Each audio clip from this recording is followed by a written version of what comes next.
No Ideias da Aldeia de hoje, um convidado para falar de muitos assuntos, de futebol à política, por exemplo. Para uma boa conversa, eu recebo Francisco Nepomuceno, o Carioca, assessor político do governo do estado. Carioca, é um prazer recebê-lo aqui no Ideias da Aldeia. Jorge, o prazer é meu porque você me formulou esse convite, por si eu já fiquei assim em estado de júbilo. Agora, nesse templo aqui, que me dá uma saudade danada, melhor ainda.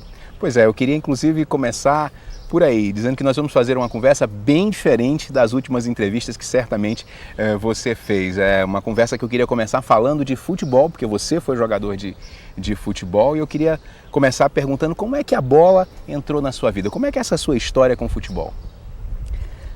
O futebol, na realidade, ele, sobretudo para quem vem de uma família pobre, como eu vim, era uma das poucas alternativas de lazer.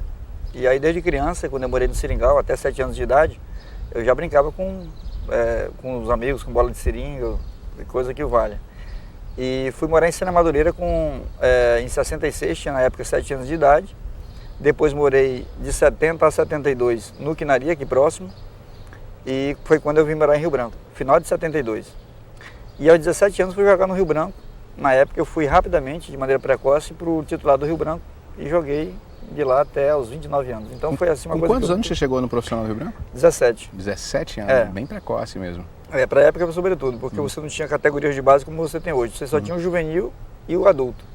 E eu fui pro juvenil e lá estava o carecendo de um jogador de meio campo que chutasse fora da área. Essa foi a minha virtude, foi o meu ativo. E aí me colocaram rapidamente no titular. E como é que foi esse ambiente do futebol para você, Carioca? Olha, foi uma coisa assim extremamente importante. Uma das coisas que eu diria que foi um legado que eu utilizo na minha vida foi a ideia da competitividade. Quando você pratica um esporte onde você tem tá na média, você aprende a disputar para ganhar. E isso você leva para a vida. Foi muito importante para mim, por exemplo, fazer amizade com pessoas que tinham, ainda que não tivesse, digamos assim, um aprimoramento intelectual, mas eram pessoas extremamente inteligentes para aquele tipo de ofício. E o Rio Branco, já naquela época do amador, ele proporcionava que você tivesse contato com várias pessoas, ou vários jogadores de outros centros. E aí você tinha, na realidade, esse intercâmbio cultural, essa percepção de mundo, que era completamente outra, de pessoas que vinham aventureiros e pessoas que vinham jogar futebol porque achavam essa coisa meio exótica e vinham para cá, às vezes com um comportamento já semi-profissional, que o Rio Branco já tinha, né? Então tudo isso eu acho que foi uma coisa muito importante para mim. Muita gente compara o futebol de hoje com o futebol do passado no Acre. Você gosta de fazer essa comparação? Quer dizer, é possível fazer? Eu acho que tem hora que você faz isso a partir de uma visão muito romântica, eu não sou muito isso, e tem hora que você é injusto quando faz essa situação. O romantismo é o seguinte, em primeiro lugar porque hoje você tem o futebol mudou muito. Hoje quando a gente fala de jogador de futebol, você está falando de atleta. Em primeiro lugar, você tem que ser um atleta para depois jogar o futebol. Não dá para ser jogador de futebol, como antigamente, que o sujeito tinha uma habilidade incomensurável, mas ele corria pouco. Hoje, quem correr pouco não joga mais. Se jogasse, o Zico jogava ainda hoje, o Romário continuaria jogando, então não joga mais. Eu lembro de uma posição, e lembro de 2 jogadores amigos meus que eu recordo, e eles jogavam demais. Era o Mauro e o Antônio Maria, jogavam no Juventus. Eram laterais. Hoje chama de ala. Hoje, quem não tiver velocidade, que tinha um antigo ponta direita que não existe mais, ou ponta esquerda, ele não joga mais futebol. Então mudou inclusive isso, do ponto de vista tático, do ponto de vista físico.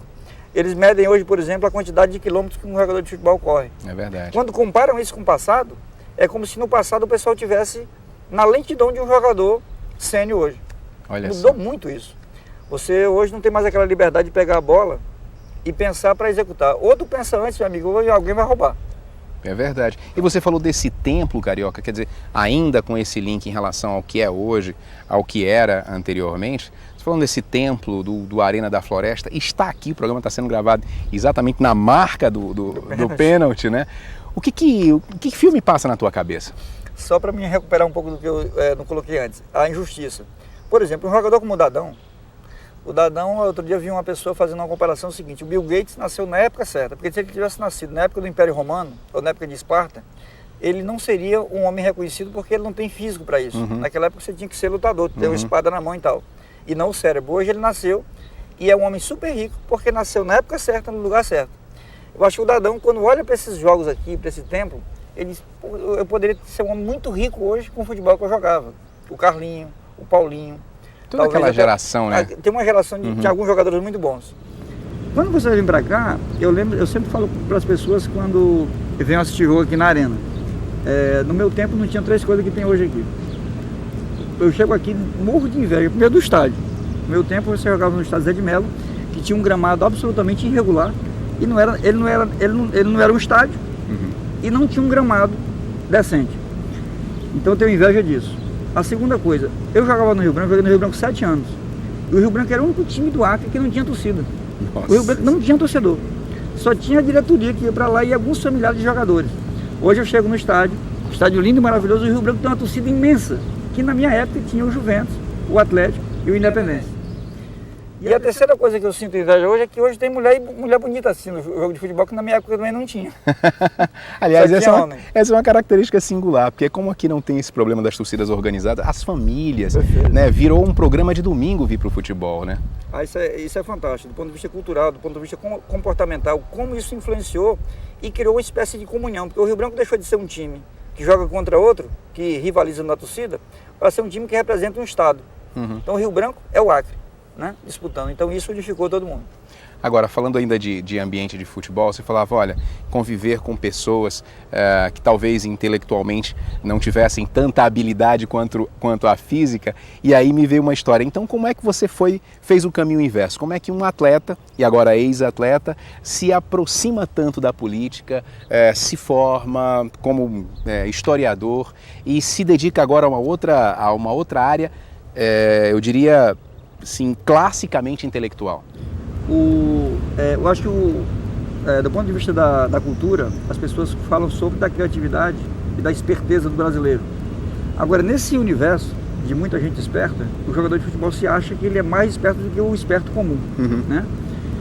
E eu acho que, não a esperteza, mas eu acho que já a expertise me possibilitou olhar para o vestibular e dizer o seguinte: eu não tenho condição de disputar uma vaga no vestibular para os cursos à época mais concorridos, que seriam Direito e Economia. Eu fiz Contabilidade no 2º grau e o meu sonho era fazer Economia. E aí, quando fui fazer a inscrição no vestibular, sabendo dessa limitação, ia fazer para Pedagogia. E uma amiga minha, em 1980, foi no ano que o PT foi fundado, ela era do PT, e aí disse, olha, eu faço História, você deveria fazer História. E aí, na mesma hora, eu mudei a iniciativa, a escolha, e fiz História. Passei no vestibular e nessa turma, que foi, eu sempre chamo que é uma turma prendada, foi lá que eu conheci o Binho, a Marina e o Toninho. Que turma, hein? E o Nailô Jorge, da mesma turma. Então essas pessoas me influenciaram muito, entendeu? Em relação à minha formação intelectual. Tem uma história de uma carona que o Binho... Isso, a carona foi a seguinte: eu entrei lá, então eu era aquela pessoa avessa à política, ou pelo menos que não tinha nenhum tipo de militância anterior.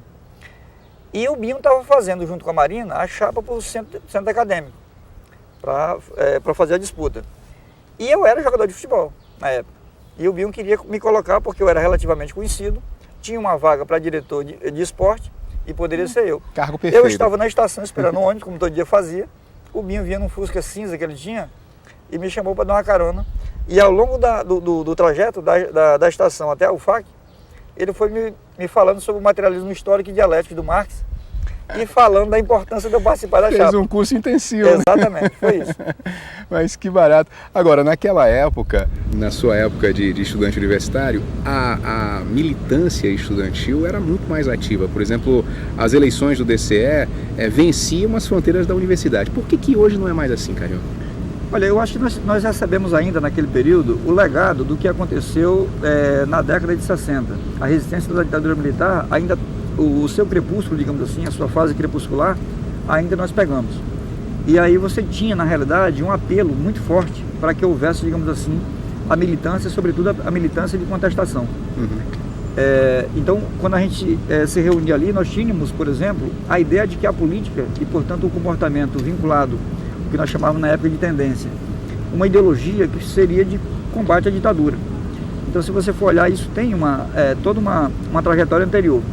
E você tinha, na realidade, a noção de que a luta pelo socialismo já era uma bandeira por si absolutamente apelativa, que tinha um apelo, né? Um apelo para todos.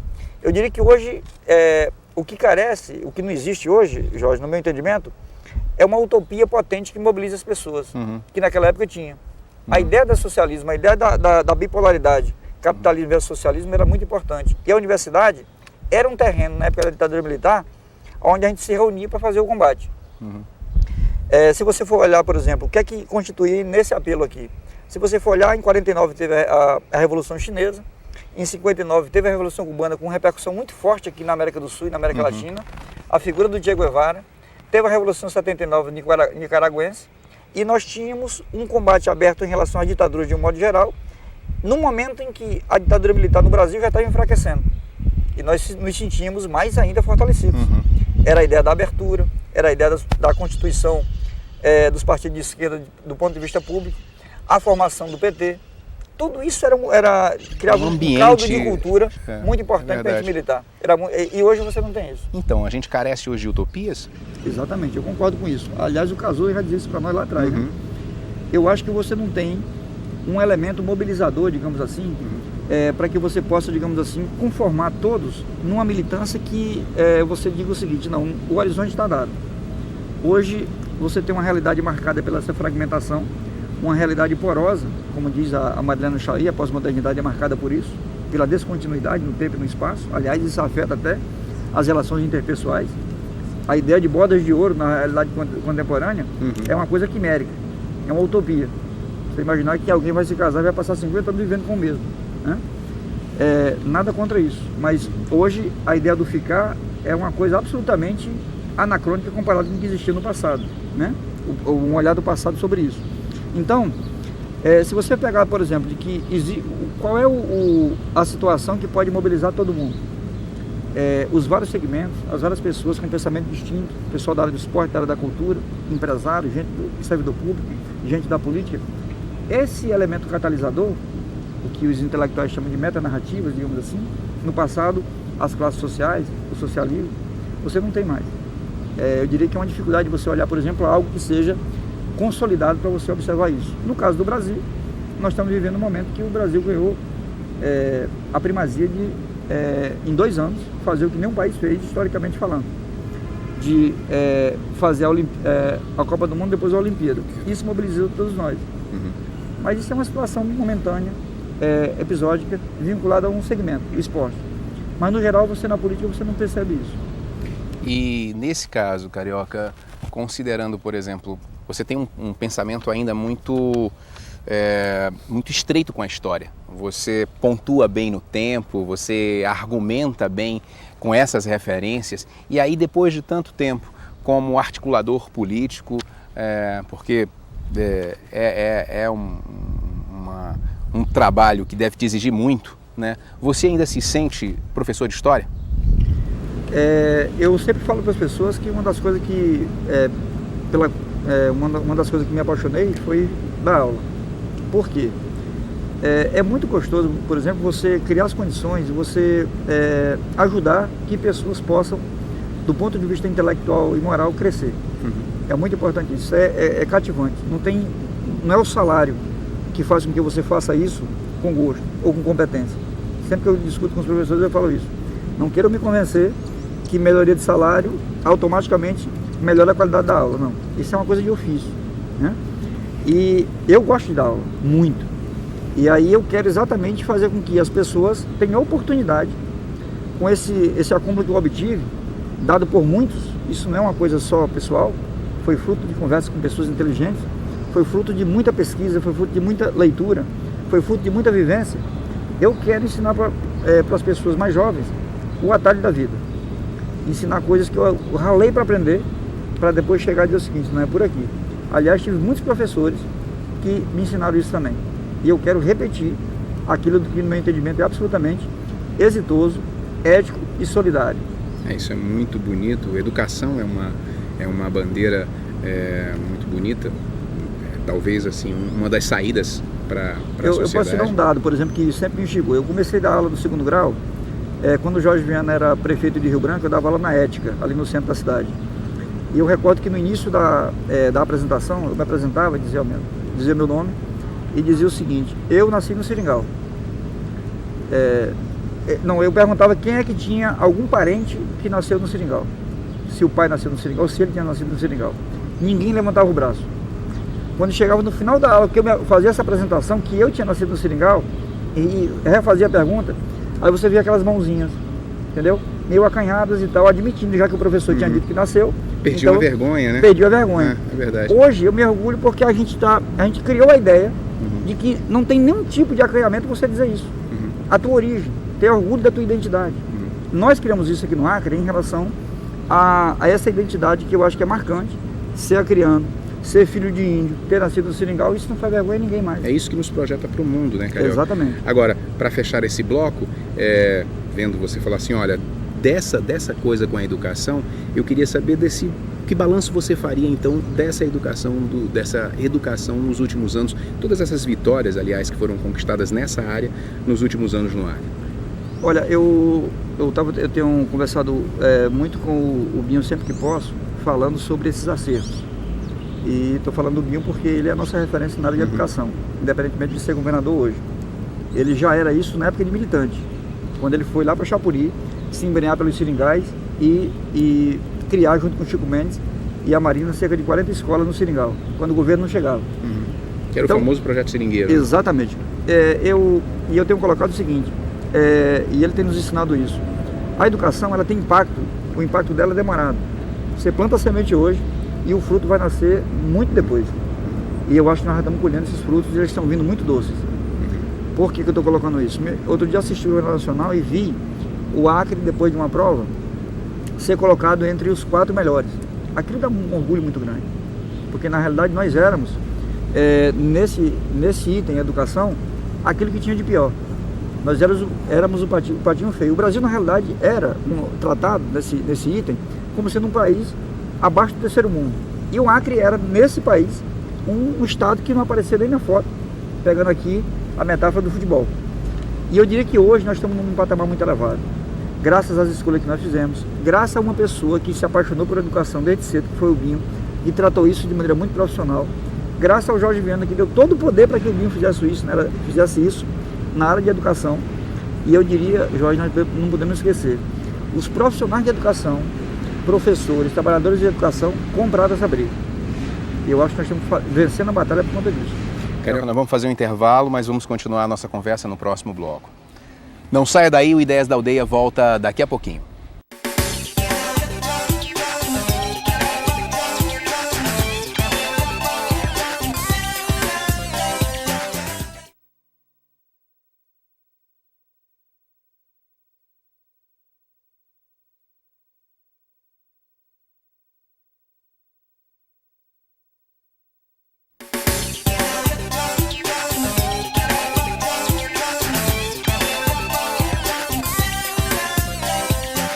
O Ideias da Aldeia está de volta, o programa que hoje está sendo gravado aqui no estádio Arena da Floresta, em Rio Branco, e eu estou tendo o prazer de receber para essa conversa Francisco Nepomuceno, o Carioca, assessor político do governo do estado. Carioca, falando de política, eu sei que é um assunto que você conhece bem. Você é tido como um negociador frio, implacável, é temido na mesa de negociação. Você é assim mesmo? Não, eu acho que tem muita... Tem muito folclore.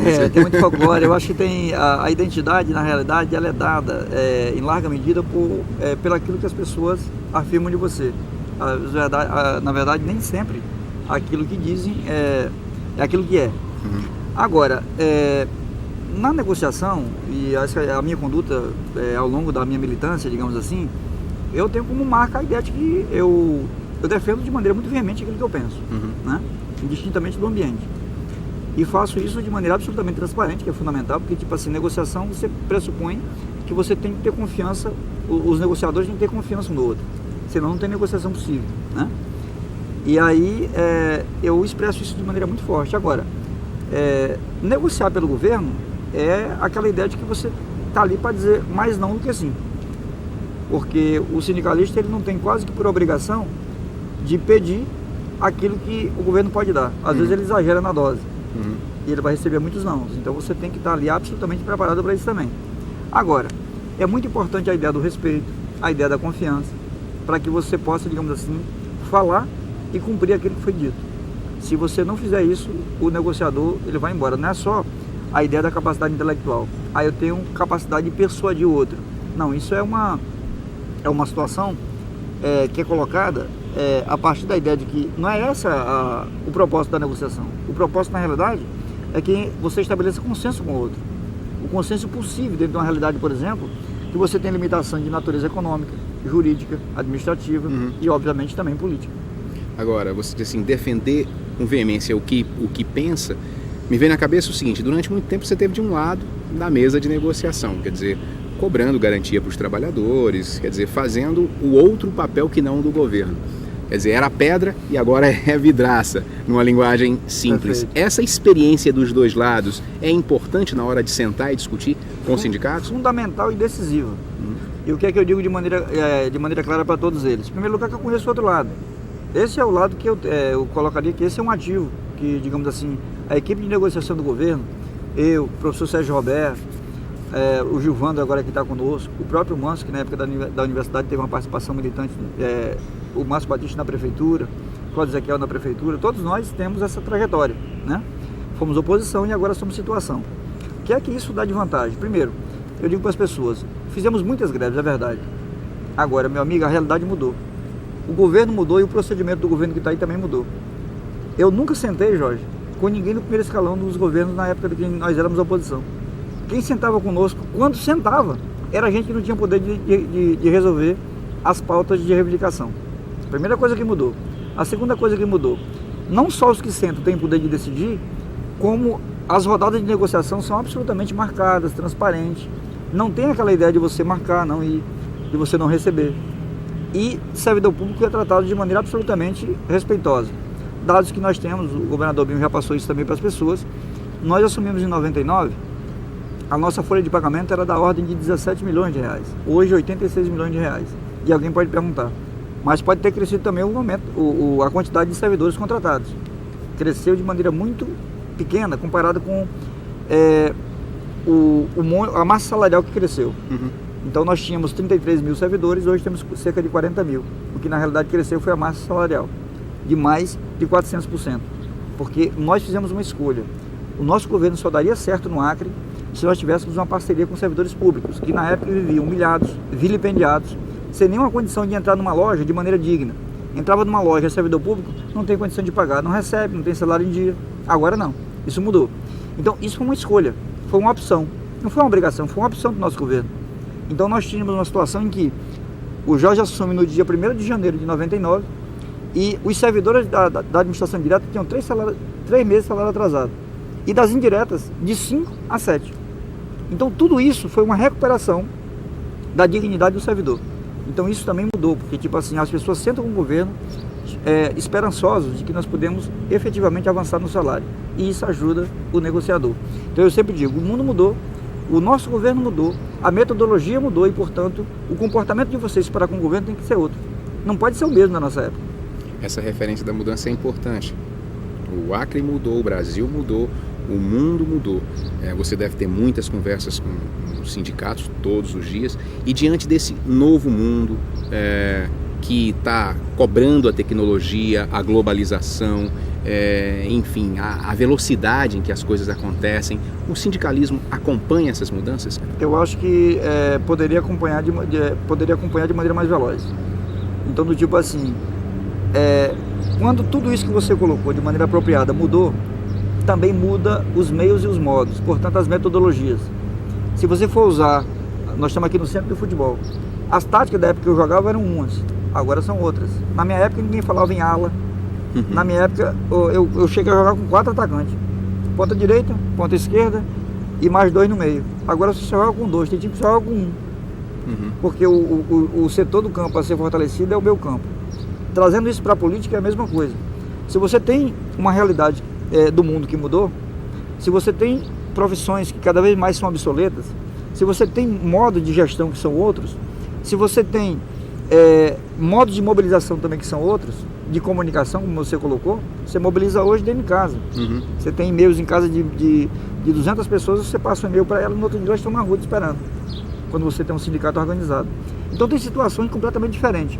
O que é que nós colocamos hoje na mesa de negociação, que diferiu? A metodologia. Esse governo tem como marca a transparência. Esse governo tem como marca a ideia de que o que deve prevalecer na mesa é a autoridade do argumento, não é o argumento da autoridade. Se você tiver ideias criativas, se você for portador de solução, sente na mesa de negociação que você vai levar sempre. E a gente vai praticar o jogo do ganha-ganha. Ganha o governo, ganha o sindicato, ganha os trabalhadores, ganha o povo. Então, se você tiver essa possibilidade de solucionar. Então nós convidamos os trabalhadores para isso, sempre. Traga ideias criativas, nós estamos absolutamente ganhos para comprá-las. É assim que funciona. Agora, se você quiser medir a força, medir pela força, você perde. Uhum. Aliás, descobri no governo que quem for na força com o governo vai perder sempre. E nós lá do outro lado vamos perder se tivermos contra o governo nesse nível de que a força é a norma de conduta. Não. É o convencimento, é o diálogo, é a democracia que eu acho que vence. Que deve se dar num grau de confiança que você falou aí, né? Exatamente. Uhum.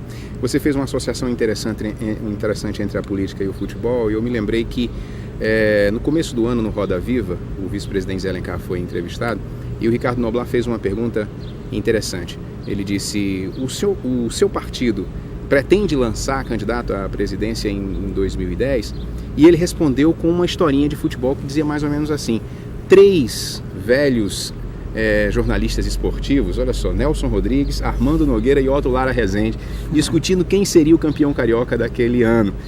Fluminense, era Flamengo, Fluminense e Botafogo, que para um desses times ser campeão dependia de um jogo entre Vasco e Bangu, se o Vasco perdesse para o Bangu. E conversa aqui, conversa ali, ninguém chegava no entendimento, e eles foram falar com o roupeiro do Maracanã naquela época, e aí o roupeiro falou assim: olha, doutor, em se tratando de bola redonda, tudo é possível. A pergunta é, em política tudo é possível, Carioca? Não, acho que tem coisa que não é, tem situações que não são possíveis, não. Eu diria o seguinte: eu sempre trabalhei com a ideia, e eu acho que essa é o tipo de comportamento que eu luto para que a esquerda não saia do lugar. Que é fundamental em política você ter ideologia, mas é fundamental você trabalhar com a ideia de que tem que haver uma busca incessante, você não pode renunciar a isso, a que haja uma indissociabilidade de ética e política. Uhum. Se você coloca isso como paradigma, então nem tudo é possível. Porque se você encontrar situações em que a possibilidade de vitória ela é dada por conta de uma renúncia de um valor moral, perca. Porque é nessa condição que o governador fala de maneira muito apropriada. O próprio Binho diz assim: é melhor perder ganhando do que ganhar perdendo. Você ganha perdendo quando você ganha no voto, ganha eleitoralmente, mas você fez concessões tais que você começa a se diminuir e a se aniquilar do ponto de vista moral. Aí não vale a pena ganhar. Uhum. Agora, quando você diz o seguinte: não, podemos até perder, mas a nossa identidade historicamente constituída e a nossa maneira de ver o mundo, a nossa moral está colocada, agregada à ideia de política, do bem comum, a ideia de que a política, por exemplo, ela tem que ser uma coisa que melhore a qualidade da vida das pessoas, esse é o propósito, e o pessoal está subordinado a esse coletivo, aí nós vamos junto. Mas isso determina, por exemplo, limites. É por isso que não pode tudo. Pensei agora, você falou em ética, me veio na cabeça ideologia. Quando eu penso nesse conceito, e diante dessa nossa conversa aqui, me lembra que há algum tempo atrás você declarou seu voto a Dilma Rousseff, presidente, e não a uma possível candidatura da Marina Silva. Seria a ideologia que sustenta essa posição em detrimento, por exemplo, de um apoio a uma antiga companheira? Antiga não, atual companheira. Antiga no sentido... Eu entendi o que é que você colocou. Não é mais do PT. Não é mais do PT. Mas é uma pessoa que... Eu tenho assim um orgulho danado de ter sido amigo da Marina e ter convivido com ela desde 81. Quando ela saiu agora do PT, ela elegeu alguns companheiros para fazer alguns diálogos. E eu tive o prazer, estou dizendo aqui para você e para o público, que conversamos durante 2h30. Foi assim uma conversa absolutamente agradável. E para ela eu tive a oportunidade de dizer, o que já disse outrora, você está colocando agora, estou dizendo para todo mundo, que eu voto na Dilma. e tem uma relação com a Marina de maior admiração e de respeito. E aonde é que está a lógica disso? Eu passei a vida inteira, por isso que eu me filiei ao PT, e por isso que a minha ideologia é de esquerda, para dizer o seguinte, pessoal, quando você abraça um projeto político, quando você entra no partido, você tem que, só vale a pena se você disser o seguinte, esse projeto aqui tem que ser coletivo. Se eu tivesse interessado nas minhas questões pessoais em primeiro plano, eu não era um homem público, eu era um homem do mercado. Porque aí no mercado o propósito é o lucro. Aqui é a população. Então, eu colocava o tempo inteiro, então tem que ser o coletivo e não o pessoal. Então as escolhas têm que ser por aí. Então se eu sou de um partido, e o partido tem um projeto, o partido tem um programa, não é a pessoa que vai dizer, se eu agora eu vou votar no partido porque eu gosto dessa pessoa, agora eu não vou votar porque eu não gosto. Eu sou desse partido. Para ser coerente, para ter ética e para ter solidariedade, eu tenho que dizer o seguinte, ainda que a pessoa que está fora do meu partido, eu goste mais do que essa que está dentro, que é o caso, gosto muito mais da Marina do que qualquer pessoa do PT fora daqui. Qualquer uma.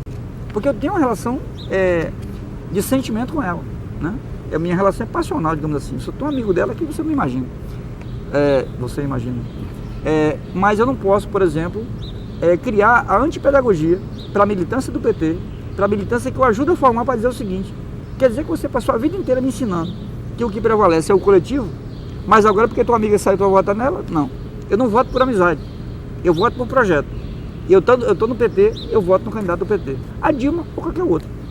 Você falou na militância petista, Carioca, ideologia, ética, moral, certamente foram referências muito discutidas pela militância, não só do PT, mas de esquerda, diante daquele turbilhão que se enfrentou há pouco tempo atrás, 2005. De mensalão, 2005, aqueles problemas todos.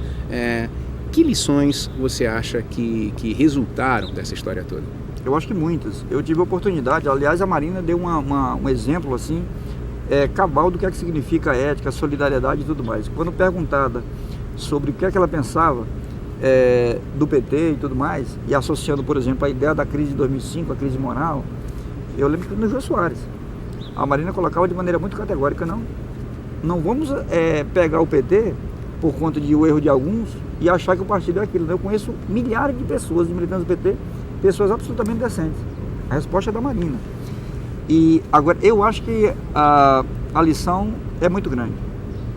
E eu colocaria para você o seguinte, quando você chega no governo, vamos pegar aqui a linguagem comum, quando você chega no poder, existe, e isso vale, é universal na política, você tem uma série de pessoas que se aproximam pela conveniência. E aí eu estou falando inclusive dentro do PT. A ideia de você sustentar e de você tensionar o tempo inteiro para que você possa não mudar, porque agora você está no poder, ela tem que ser colocada de maneira permanente pela direção, pelas expressões públicas do partido, detentor de mandato eletivo, porque ou você faz isso, ou no futuro você vai se apequenar não só em quantidade, que isso é natural. Saiu do poder, aí os da conveniência vão embora. E ficam aqueles de raiz. E de raiz não é só uma questão de longevidade, não é só quem fundou o partido, não. Tem gente que entra, que não é nem o PT hoje, e já tem um comportamento como o PT que a gente sonha, uma militância lá fora. E aí você tem que estar fazendo isso de maneira permanente.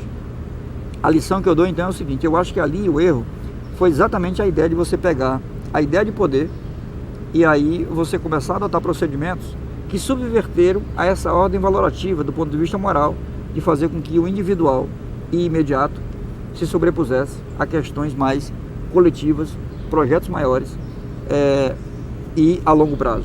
Eu acho que essa contradição para mim, eu acho que ela foi assim, determinante. Vou colocar uma coisa aqui, olhando ali para aquela câmera. Aqui ninguém, nunca vi nem a imprensa fazer algum tipo de ilação sobre isso. Todo mundo, em 2005, o símbolo da crise moral do PT atendia pelo nome de Delúbio. E eu lembro que aqui no Acre, os deputados federais que eram opositores da gente, na CPI na época, aí eles perguntavam, o Delúbio, você conversou com alguém do Acre? Você mandou dinheiro para o Acre?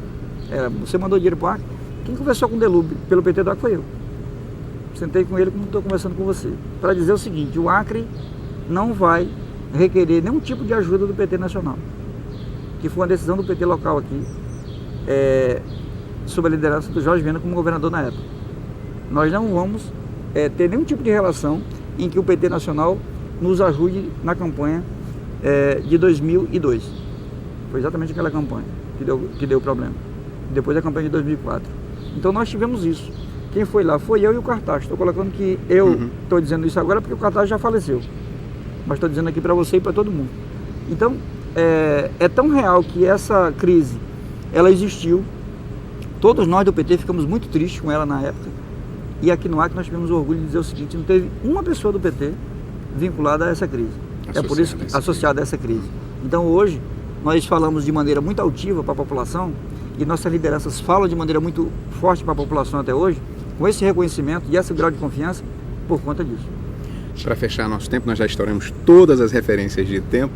Carioca, eu queria que você então fizesse uma projeção de futuro para o Acre a partir dessa referência de frente popular no governo. Vou dizer uma coisa que eu tenho dito também em algumas entrevistas, eu queria registrar aqui na Lente, porque esse programa aqui vai passar pelo estado inteiro. Isso. O comportamento da oposição aqui no Acre hoje, ele é um comportamento que autoriza qualquer pessoa que milita na política a concluir uma série de coisas. Se a oposição acreditasse que era possível uma disputa na eleição de 2010, em que ela tivesse real condição de fazer a disputa num grau de competitividade, ela adotava o seguinte procedimento: colocaria o Márcio Bittar, que agora está no PSDB, como candidato a governador, o Petecão do PMN como candidato a governador e o Flaviano Melo do PMDB como candidato a governador. Com que propósito? Com o propósito de ver se pode provocar um segundo turno. E eu digo, olhando para ali, não tem segredo, porque eu estou falando aqui de maneira pública, que eles não farão isso, por duas razões. Primeiro, porque eles julgam que a derrota é iminente. Eu também concordo com isso. Eles poderiam até provocar eventualmente o segundo turno, eu também não acredito nisso, mas perderiam.